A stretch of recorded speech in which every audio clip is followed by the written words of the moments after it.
The Last Lesson by Alphonse Daudet. Franz started for school very late that morning. He was very afraid that his teacher, Hamel, would scold him because he had said he would question the class on participles, and Franz did not know even the first word about them. For a moment, he thought about running away and spending the day outside. It was such a warm and bright morning.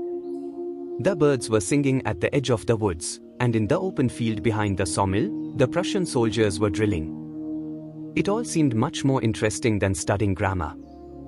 But Franz controlled himself and hurried off to school. When he passed the town hall, he saw a crowd of people standing in front of the bulletin board.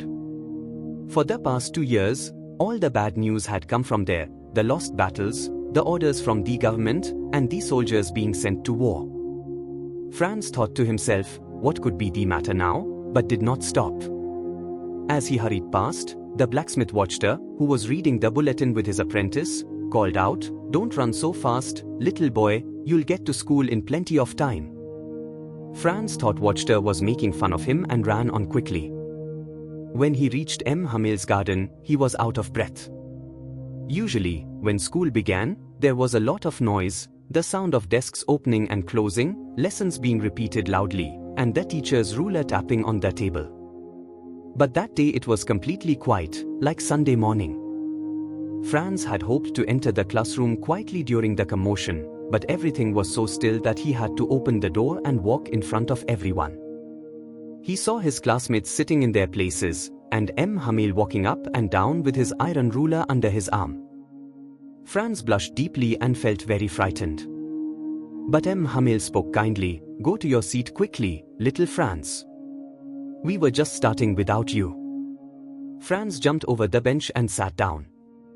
When he recovered from his fear, he noticed that Hamel was wearing his best green coat, frilled shirt, and little black silk cap that he wore only on special occasion. The whole classroom looked very serious and strange. Franz also noticed something unusual. The old villagers were sitting on the back benches. Among them were old Hauser, the former mayor, the former postmaster, and several others. They all looked sad, and Hauser had brought an old primer, a book for beginners, and held it open on his knees with his large spectacles lying across the pages. While Franz was wondering what was happening, Hamel climbed onto his chair and said in a calm, serious voice, "My children, this is the last lesson I shall give you. The order has come from Berlin that only German will be taught in the schools of Alsace and Lorraine. The new master will come tomorrow. Today is your last French lesson. Please be very attentive." These words were like a thunderclap to Franz.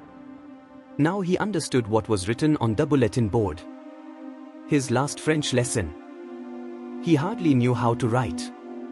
He would never learn again. He felt very sorry for not studying properly. He remembered how often he had wasted time seeking birds, eggs, or sliding on the Saar River. His books, which had once seemed boring and heavy, now felt like old friends he didn't want to lose. He also felt sad for Hamel, realizing that this was why he had worn his best clothes. The old men of the village were there to thank him for 40 years of faithful service and to show their respect for their lost country.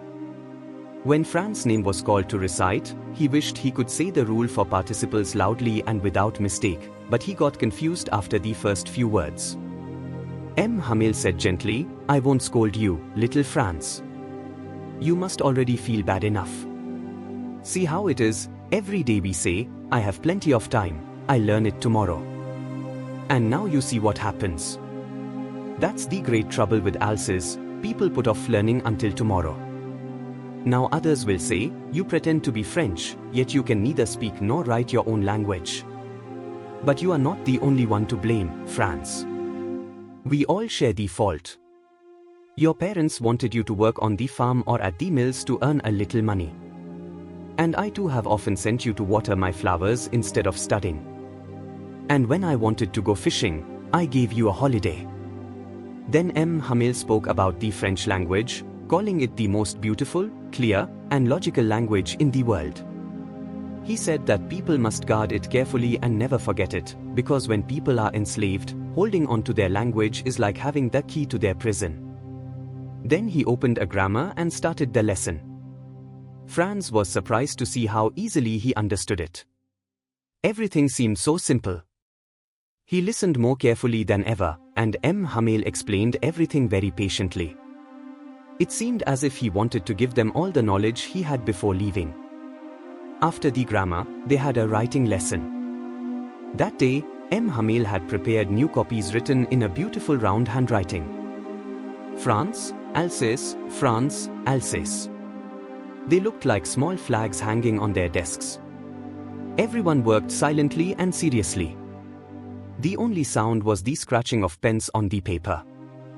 Even the little children worked hard, tracing their letters carefully. Some beetles flew into the room, but no one paid attention to them. Outside, the pigeons cooed softly. Franz thought sadly, will they make the pigeons sing in German too? Whenever Franz looked up, he saw Hamel sitting still, looking around the classroom as if trying to remember everything: his garden, the walnut trees, the benches, the hop-vine climbing up the windows. He had been there for 40 years, and it must have broken his heart to leave it all. Upstairs, they could hear his sister packing their things because they had to leave the next day. Still, Hamel continued the lessons till the very end, writing, history, and even the children's alphabet reading. Old Hauser also read from his book with tears in his eyes, his voice trembling. The whole class felt both sad and proud. At last, the church clock struck 12, followed by the Angelus bell and the sound of Prussian trumpets outside. Hamel stood up, very pale but looking tall and dignified. He tried to speak, saying, "My friends, but his voice choked. He could not continue. Then he turned to the blackboard, took a piece of chalk, and wrote in large letters, "Vive la France! Long live France!" He stood still, resting his head against the wall, and then made a gentle gesture with his hand. "School is dismissed, you may go." And that's a wrap, folks. Hope English felt a little less boring and a lot more fun today, just how we do it here at Gyan Guru. If you learned something new, or just enjoyed the vibes, don't forget to like, share, and of course, subscribe for more cool lessons and animated stories. Till next time, stay curious and stay awesome.